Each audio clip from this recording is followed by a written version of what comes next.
Hello everyone, সকলকে স্বাগত আমার আরও একটা নতুন মিনি ব্লগে। তো আজকে তো সকাল সকাল ঘুম থেকে উঠেই ব্রাশ করে রোদের মধ্যে নিয়ে বসে পড়েছিলাম ব্রেকফাস্টে ছিল রুটি আর মিক্সড ডাল।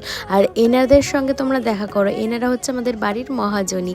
তারপরে তো আর জানো, প্রত্যেক দিনের আমাদের রুটিন হচ্ছে রোদে বসে বসে যত রকম কাজ থাকে সেগুলো কমপ্লিট করা। আর শীতের মধ্যে শ্যাম্পু করা মনে হচ্ছে যুদ্ধে গিয়ে জয়ী হয়ে আসার মতন। এখানে আমি সিরাম ইউজ করছিলাম রোদের মধ্যে বসে, তারপরে তো স্কিন কেয়ারটাও করে নিলাম। শীতকালে স্কিনের অবস্থা এতটাই বাজে হয়ে যায়, ডিহাইড্রেটেড ড্রাই হয়ে যায়। আর দেখো রোদে আমার স্কিনটা কতটা গ্লোই লাগছে, টাচুর যেন এরকমই থাকে। তারপরে তো দুপুরবেলা লাঞ্চটা কমপ্লিট করে নিলাম স্যালাড, ধনেপাতা বাটা আর পাবদা মাছের ঝাল দিয়ে।